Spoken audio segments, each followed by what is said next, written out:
Joining me now in Amsterdam, Edward Chow, an international energy expert from Georgetown University. Edward, thank you very much for your time. So many different things to talk about that affect the world markets and how things are all interlinked together, the prices and how people deal with each other. I wonder, straight off, can we start with the US-China trade war and the almost tit-for-tat sanctions that we're seeing? How do you assess the situation? Well, I think everyone was expecting agreement by now. So there's great disappointment, and we've seen that reflected in the market in the last couple of days. That both sides had indicated that they were reaching agreement. And then about a week ago, about 10 days ago now, Trump had the tweet on a Sunday. And then it looked like there wasn't going to be an agreement. But people were still hoping when the Vice Premier of China visited at the end of last week that there would be some kind of progress at a minimum. Having seen none, and then the American side on Friday saying that they're going to not only increase the tariffs on the goods already sanctioned, but maybe expand the sanction list. And then on Monday, Friday was already weekend, Beijing time. On Monday, the Chinese declared that they're going to retaliate at the beginning of June if no agreement is reached. So I think it spooked the market quite a bit. In energy terms, there are some specific impact. The Chinese were starting to buy American crude oil. The Chinese were starting to buy American LPG, American condensate. There was a great potential for Chinese committing to long-term LNG contracts to buy American LNG. That's all kind of at least put on halt, if not frozen for a while, until the overall trade dispute is resolved. So I think from an American energy industry standpoint, this is most unfortunate. An area where there seemed like there would be great potential for cooperation, that is not going forward as a result of the overall trade relationship. This is particularly true for American new LNG project promoters. Because what they need are long-term contracts, 20 years or so, commitment by creditworthy buyers to buy their output so that they can make their final investment decisions, can go to the bank for obtain financing and so on. And China, of course, is the growth market for LNG in the world. I mean, there are other places as well, but not as big as China is. And so they were all looking to China to anchor purchases for their projects. And that may be temporarily halted. It may have longer term implications. Yeah, I think that, I'm really interested to know what you think about what is long term. And I think you mentioned the words halted or maybe frozen. And it's like having a pause button. Right. I mean, when does the pause button turn into a full stop? And it's like the trust is gone. Right. So I think in part, well, a couple of things. One is if they do cobble together an agreement by the end of June, by the G20 summit in Osaka, then maybe people say, well, no, that was just brinksmanship on both sides and it doesn't damage the long-term relationship. I think if it goes beyond that, even if they come to agreement again later, there is the risk that from a Chinese standpoint, that the US would be seen as an unreliable supplier. And so you may buy spot cargoes from an unreliable supplier because you're not exposed in terms of risks very much. But would you sign a 20-year agreement with a country where something having nothing to do with energy or your purchases may, at a political level decision, can affect this trade that you're committing yourselves to. I mean, do you think, therefore, the politics, which in the grand scheme of things can be quite short term, do you think that actually still plays into long-term contracts? I think they do, because if you say, well, should I buy Australian LNG? Should I support a project in Mozambique? You know, I think the calculus is quite different, whereas the U.S.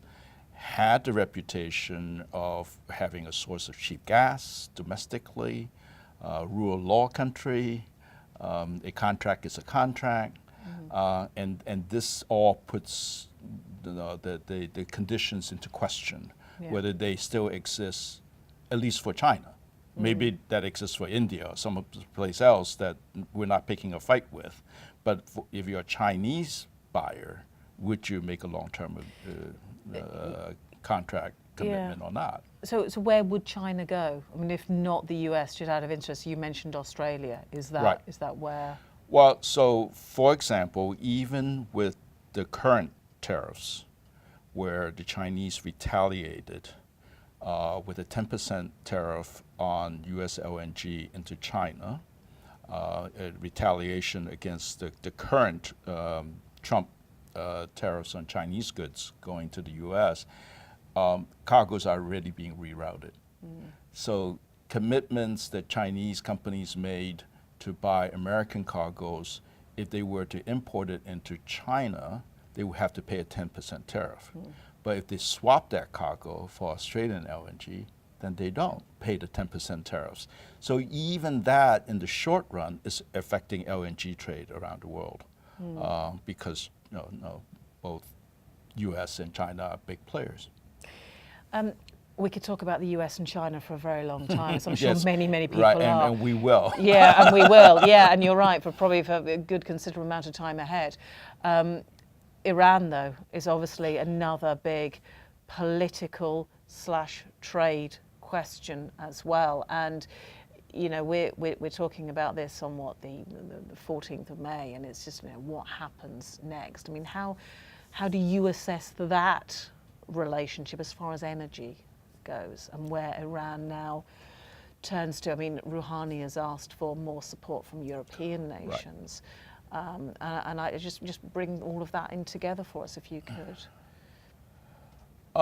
I have to say it's a little bit surprising to me that the oil markets have not reacted as much to the threat of Iranian oil being off the market, or further reduction in Venezuelan crude for the both the economic and political problems there. I would have thought that maybe the oil prices would have gone up by quite a bit, and they hadn't. And maybe that's because the price had already discounted in these factors. But I think if you were to take 1 million barrels per day of Iranian oil off the market, it should have an impact. Maybe the market's also assuming that Iranian exports won't go to zero. That even under the Trump administration, the Americans, you provide some flexibility to the India, the Chinas, the Turkeys of the world that buy Iranian crude. We don't know. I think it does raise a larger question on the overuse of American economic sanctions, particularly on energy, where because of the shale revolution, we're not as affected as other countries, for example, in Europe, which is more reliant on imports, of course, than the United States is after the shale revolution.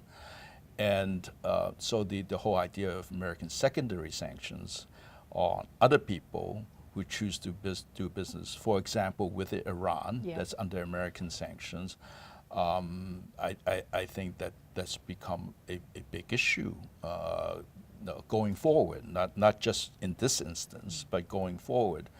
The EU has not made much headway on the special purpose vehicle. They talked about, in order to continue to be able to trade with Iran, under the JCPOA nuclear agreement, which they committed to, American committed to as well, but then withdrew under the Trump administration. But if the Americans keep doing this, if the U.S. keeps doing this, would people not figure out a workaround in the future, 5, 10, 20 years from now? And the risk for American policy is that if we overuse this very heavy-handed weapon too often, then the U.S. is a reserve currency around the world, as the currency people choose to trade with because it's the most convenient. Would that erode that advantage that America has over time? It's not just this once, but there have been other cases where Americans have used sanctions against North Korea, against the Russians, whatever. If these things keep increasing, then other big trading blocs like the EU, like the Chinese, the Indians, the Japanese, the Koreans, they're going to say, well, we don't want to be exposed to that, from their point of view, capriciously by the Americans. How do we work around that? So I think what has been very powerful tool in the American kit its effectiveness if it may be eroded over time if America is seen as not caring about other people's interests but only pursuing its own. It's a very interesting way of looking at it. I think probably that's one of the things that maybe Rouhani is banking on, maybe. Well, he's certainly hoping. He's certainly hoping. I mean, it wasn't just a commitment. It was, it's kind of a UN-sanctioned agreement with the European Union, with Russia, China on board, with Germany on board, and Britain and France. So what are you guys going to do now, just because the Americans unilaterally withdrew from the agreement? Well, we're still in the 60-day period that he's given them to have a think about it. So, yeah. But it creates uncertainty. I mean, we're going back to the point, the short-term impact. It creates a lot of uncertainty, and the markets don't particularly like uncertainty. They get nervous when there's too much uncertainty, around the world. So. Edward, it's been really interesting talking to you. Thank you very much. Thank you for your opinion on this. Thank you. My pleasure. Thanks.